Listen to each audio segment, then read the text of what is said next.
Gewaardeerde kykers, pastoor Frans Ooyeberg van die Kruis Triomfeer Bediening. Ek hoop ek vind u in gesondheid, liggaam, siel en gees en in afwagting, reikhalsende afwagting vir die wederkoms van die Here Jesus Christus, die wegraping. Nou ek noem altyd ek is wie ek is en hierdie video's word dan uitgegee deur die Kruis Triomfeer Bediening. Hoekom noem ek dit die Kruis Triomfeer Bediening? Want die kruis van Christus. Luister mooi wat ek vir u sê. Die kruis van Christus was die grootste triomf wat hierdie wêreld ooit ervaar het. Moenie dat iemand jou kom vertel dat die kruis was 'n tranendal nie. Ja, ek maak nie dit wat op die kruis gebeur het af nie. Ek maak nie dit wat op die kruis gebeur het asof dit iets is wat ons kan maar daar verby kyk nie. Nee, die ellende, die pyn, die marteling, die vernedering, die afskuwelikheid van die kruis is 'n werklikheid. Daaroor sê die Bybel, vervloek is hy wat aan 'n hout hang. Die kruis, die kruisigingsmetode. En die kruis is nie werklik so 'n kruisie nie, dit was 'n paal.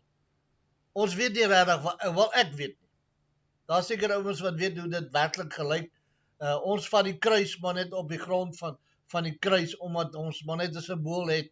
Onthou dit gaan nie oor die hout van die kruis nie. Dit gaan nie oor die vorm van die kruis nie. Dit gaan nie oor die kleur van die kruis. Dis nie die kruis wat om jou nek hang.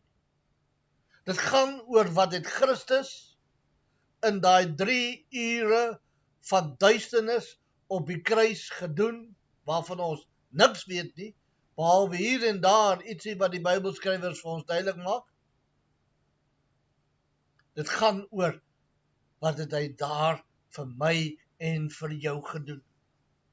Ja, ons verstaan die pad, die Via Dolorosa pad, die pad wat Christus geloop het totdat hy gesê het, dit is volbring. Maar dit is nie nou, vir die tyd waarin ons lewe, vir my en vir jou, rede om te huil nie. Ek weet van predikers wat die kruis kan preek, en ek het dit dalk self ook op 'n stadium gedoen, dat almal tot by die knieë toe, in trane sit, van wat het die wêreld met arme Jesus gedoen. Ja, dis vreeslik, dis erg, dis amper, hoe kan 'n mens verstaan, amper, wel dit is woordeloos, ons het nie genoeg woorde om dit te sê nie. Maar die kruis was nie 'n nederlaag nie. Die kruis was nie 'n tranendal nie. Die kruis was die grootste triomf van hierdie wêreld, van die geskiedenis van die heelal. En op grond daarvan maak ek hierdie video's van brandende Bybelse sake, want daar is sekere sake wat mense gebruik en hulle wil dit meer kragtig maak as dit op die kruis. Jy kry nie jou seëninge deur jou tiende te gee nie. Jy kry nie jou seëninge deur die krag van woorde nie. Jy kry nie jou seëninge deur welsynwerk nie. Jy kry nie jou seëninge deur Bybel te lees nie. Jy kry nie jou seëninge deur te bid nie. Jy kry nie jou seëninge deur kerk toe te gaan nie. Jy kry jou seëninge deur te glo in wat Christus op die kruis van Golgotha gedoen het. Punt. En dis die onderwerp waaroor ek op hierdie uitsending wil praat, is die mense sê dood en lewe lê in die mag van die tong. O, jy het dit al soveel keer gehoor. Ek het nou die dag luister na 'n prediker, Jerry Savelle, hy is nou oorlede, hy weet nou wat die waarheid. Hy sê dat jy besluit wanneer jy gaan doodgaan, jy besluit wanneer jy gaan ophou lewe. God besluit nie wanneer jou lewe begin nie, God besluit nie wanneer jy doodgaan nie. Dis jou werk, want die Bybel sê, dood en lewe lê in die mag van jou tong. En hoeveel mense glo dit nie? Hoeveel mense hardloop nie daarmee nie? As ek vir hulle sê ek is siek, dan sê hulle, o, moet dit nie sê nie, want dood en lewe lê in die mag van die tong. Moenie dood oor jouself spreek nie. Nou ek wil graag kyk na hierdie dood en lewe lê in die mag van die tong. En ons gaan miskien meer as een uitsending daaroor doen, want ek wil graag die ding baie deeglik sit, uiteensit. Maar kom ons kyk nou eers na die skrif, wat uit verband geruk word, wat hierdie leerstelling teweegbring. Spreuke 18, 20 tot 21 sê, van die vrug van iemand se mond word sy maag versadig. Hy word versadig van die opbrengs van sy lippe. Dan, daai stukkie wat ek nou gelees het, vers 20, die word glad nie aangehaal nie. Al wat aangehaal word is, dood en lewe is in die mag van die tong. En daar stop hulle. Gaan kyk na Jesse Duplantis, Kenneth Copeland, Kevin Sadai.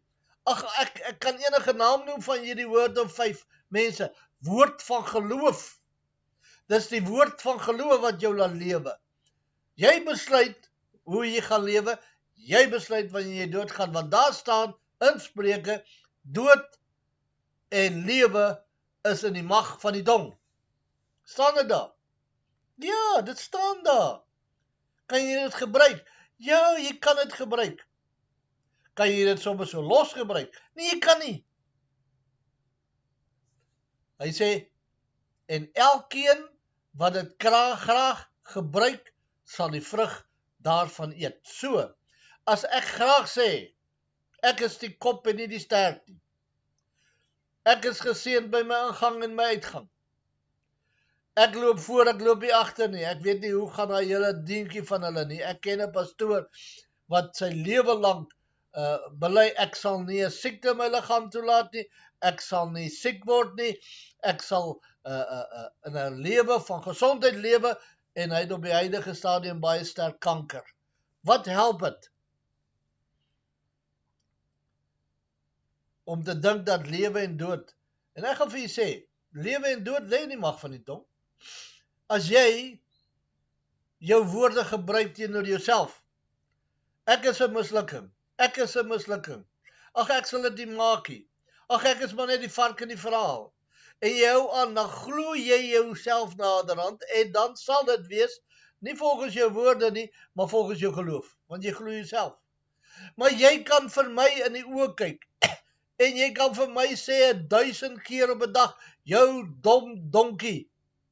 En ek sal nie in 'n dom donkie verander nie, want ek is nie 'n dom donkie nie. En jou woorde kan my niks doen nie. Jy kan nie 'n vloek oor my sit met jou woorde nie.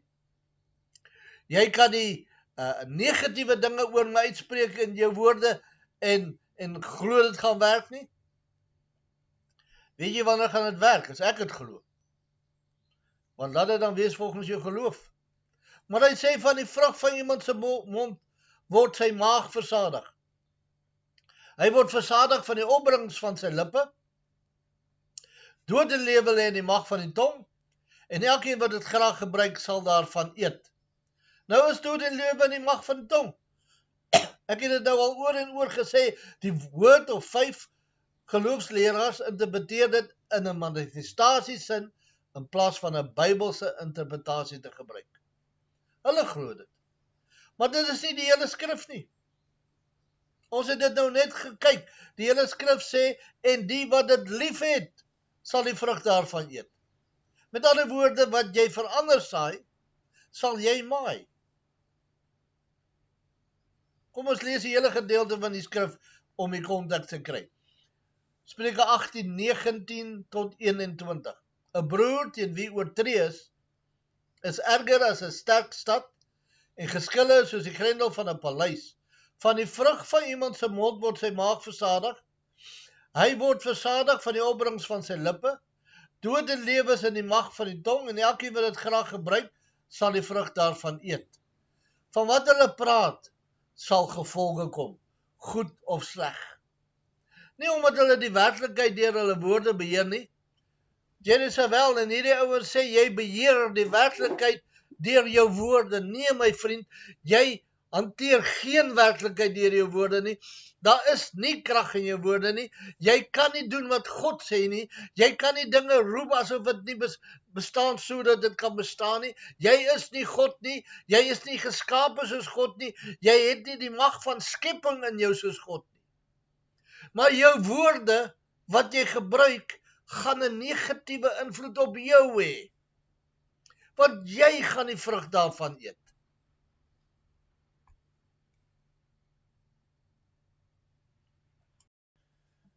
Met ander woorde, daar's nie skepingskrag in jou woorde nie. Ek het dit nou hoeveel keer gesê, ek het dit nou net gesê. En hierdie hele ding van krag in woorde, dood en lewe lê in die mag van die tong, beteken maar net dat in sy hoedanigheid, Salomo wat dit geskryf het, dit is in daai konteks, in sy hoedanigheid as koning het hy die mag oor lewe en dood, oor sy volgelinge. Hy kan besluit wie moet lewe en wie moet doodgaan. Met ander woorde, die mag van lewe en dood, om te bepaal wie gaan dood en wie gaan lewe, wat gaan dood en wat gaan lewe, lê in die mag van die tong van die heerser, Salomo. As jy 'n regter is, en jy sit op die regsbank, en hier staan 'n ou voor jou, en hy het 'n moord gepleeg. Die mag van lewe en dood lê nou in jou tong. Jy besluit, gaan hy dood of gaan hy lewenslang tronk toe of gaan hy vrygestel word. Sy lewe lê dan as te ware in jou hande en die mag van lewe en dood is dan in jou tong. Dis wat daar gesê word. Kom ons kyk verder. Hier is weer die vrug van ons praat. Jeremia 17:9. Bedrieglik is die hart bo alle dinge, ja, verdorwe is dit. Wie kan dit ken?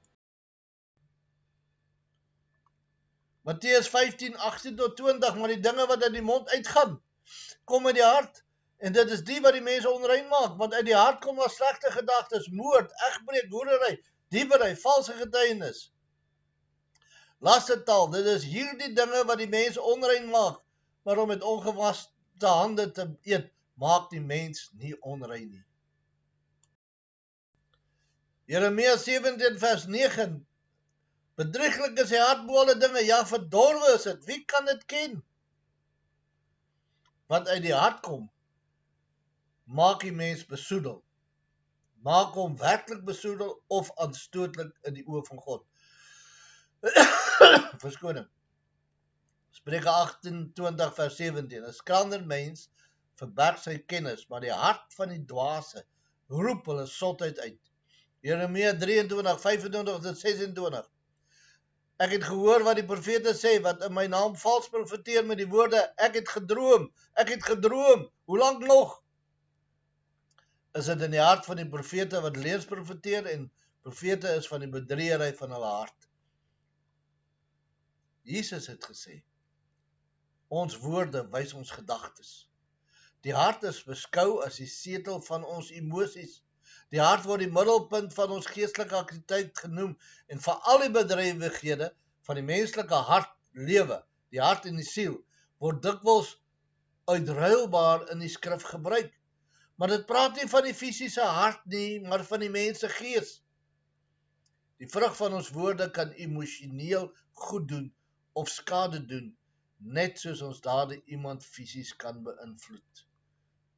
Matteus 12:34-36, ander geslag, hoe kan julle goeie dinge praat terwyl julle sleg is? Verskoning. Want uit die oorvloed van die hart praat die mond. Die goeie mens bring uit die goeie skat van sy hart goeie dinge tevoorskyn, en die slegte mens bring uit die slegte skat slegte dinge tevoorskyn. Maar ek sê vir julle dat van elke ydelle woord wat die mens praat, daarvan moet hulle rekenskap gee in die oordeelsdag. Dis nie ons woorde wat die krag het om omstandighede te verander nie. Ek het dit nou al gesê en ek wil dit weer sê. Vriend, luister na my. Jy het nie skepingskrag nie. Jy kan nie besluit hoe moet jy lewe nie. Jy kan nie besluit wanneer gaan jy dood nie.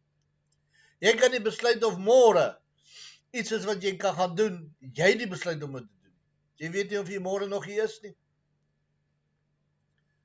Met ander woorde, wat 'n man praat, wat regverdig en waar is, of onregverdig en vals, sal ander beïnvloed. Dis al. Jy kan ander mense beïnvloed, maar jy kan nie hulle lewens verander nie, jy kan nie hulle omstandighede verander nie. En ek het dit ook al gesê, jy kan nie 'n vloek op iemand sit met jou woorde. Jy kan my vervloek soveel soos jy wil. Jy kan my nou in die oë kyk en jy kan my sleg sê en my verwens en my vervloek. En dit gaan absoluut niks, zero, doen aan my omstandighede nie. Ja, as ek jou hoor,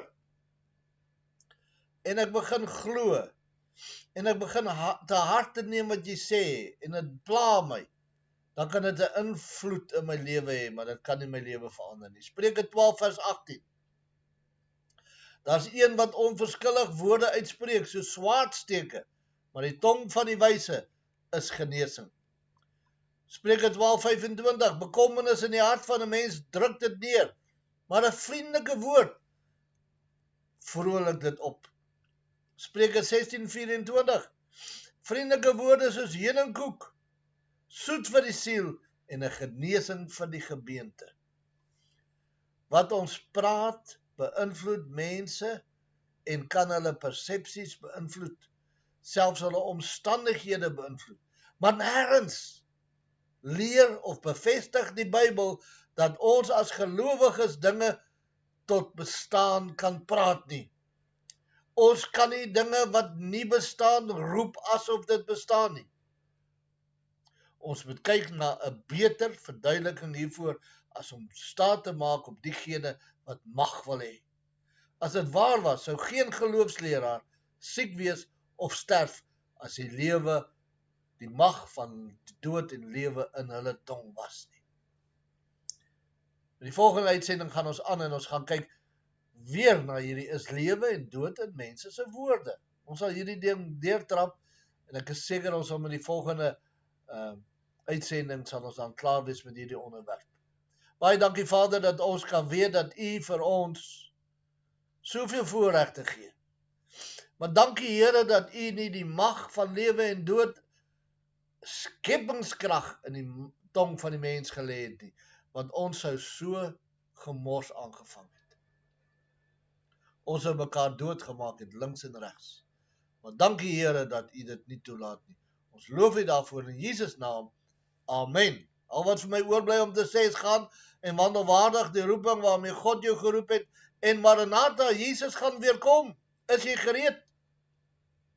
Maar as hy vertoef om te kom, mag ons weer 'n geleentheid kry om met mekaar te gesels. Mag hy met U wees tot Jesus kom in Jesus naam. Amen.